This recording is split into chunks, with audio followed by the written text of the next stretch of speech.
doa dalam hal ini adalah ruqyah. Maka tema sembuh dengan ruqyah ini adalah sembuh dengan berdoa mohon kepada Allah Subhanahu wa taala dengan wasilah Al-Qur'an. Karena Al-Qur'an sendiri itu memberikan garis yang tegas.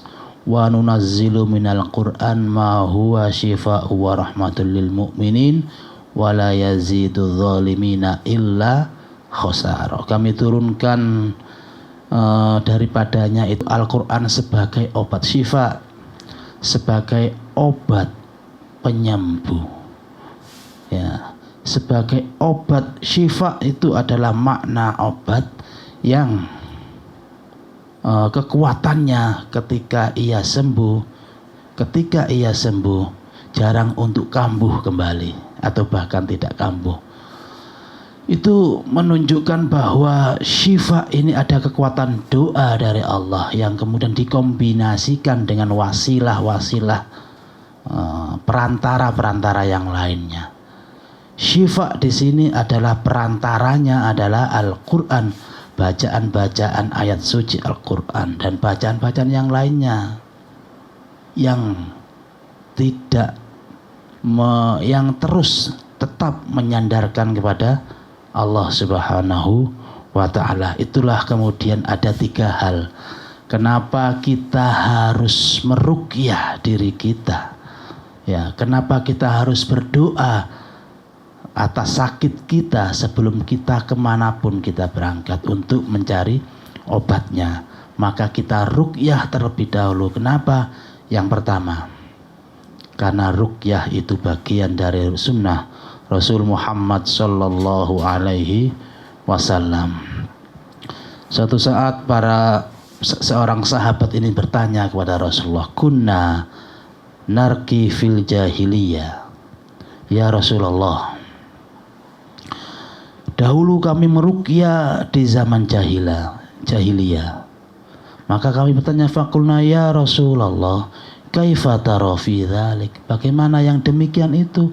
Rasulullah menjawab, "A'ridu alayya ruqakum." Tunjukkan kepadaku cara-cara ruqyah kalian. Kemudian Rasulullah meneruskan, "La ba'sa birruqa ma lam yakun fihi syirkun."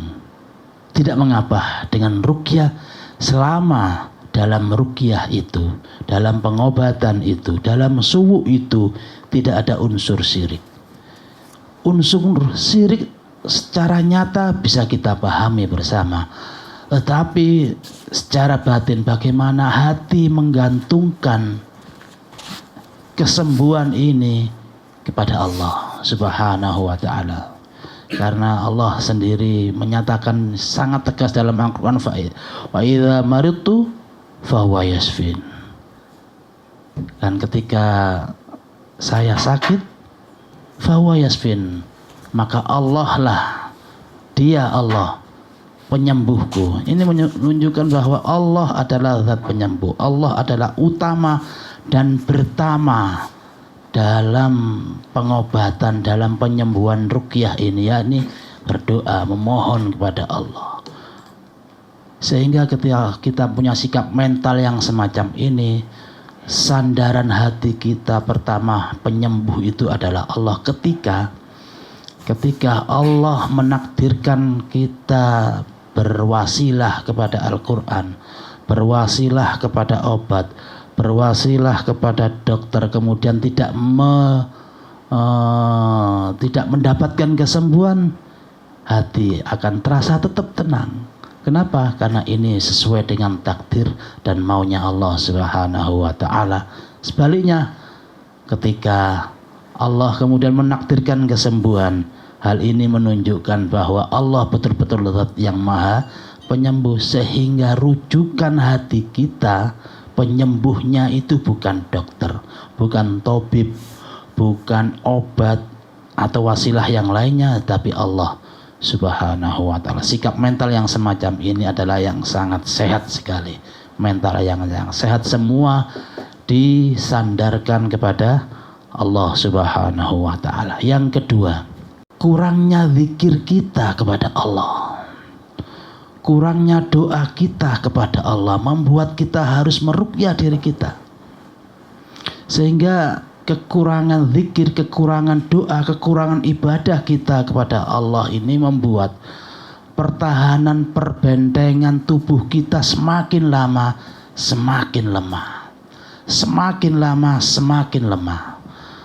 Maka ibadah ini baik berupa zikir, sholat 5 waktu kemudian diiringi dengan zikir setelahnya, ini membuat kekuatan, kekebalan, imunitas tubuh kita akan semakin kuat, semakin kuat, semakin kuat, sehingga kekuatan imunitas dengan ibadah ini, dengan doa ini, dengan zikir ini sulit untuk ditembus oleh virus penyakit, baik penyakit medis, lebih-lebih penyakit non medis, sulit untuk ditembus.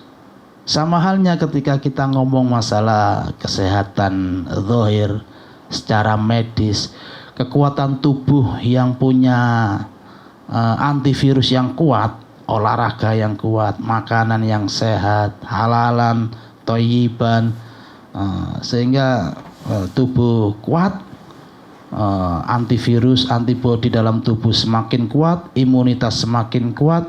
Maka ketika virus di luar tubuh kita itu masuk, menyerang, tidak akan bisa masuk. Kalaupun masuk, ada antivirus dalam tubuh yang sanggup menolak itu semuanya. Sehingga kenapa kita meruqyah diri kita? Alasan yang kedua adalah karena seringkali lalainya kita dengan zikir kepada Allah, lalainya kita dalam ibadah membuat kelemahan imunitas tubuh kita, kekebalan tubuh kita, pagar tubuh kita semakin melemah sehingga mudah diserang. Apa yang terjadi adalah mata jahat seringkali melemahkan kita atau membuat kelemahan imunitas orang yang kita pandang, yang biasa disebut dengan ain. Mata jahat ini lebih dahsyat dari sekedar sihir. Ain atau pandangan mata yang jahat ini lebih dahsyat dari sekedar sihir. Makanya kekuatan zahir, kesehatan zahir dan kesehatan batin ini sangat perlu dalam rangka kekuatan pandangan mata kita dengan pandangan yang husnudzon kepada Allah Subhanahu wa ta'ala. Yang ketiga, yang terakhir, alasan kemudian kita harus meruqyah dan kemudian sembuh dengan ruqyah, dengan doa kita kepada Allah adalah kuatnya serangan penyakit di luar tubuh kita. Menuntut kita harus mempertebal kesehatan kita, mempertebal kekuatan tubuh kita. Kuatnya godaan di luar daya kekuatan kita seringkali jebol keimanan kita yang kemudian menjadi satu energi negatif dalam tubuh kita sehingga kita terpapar, terserang oleh satu penyakit.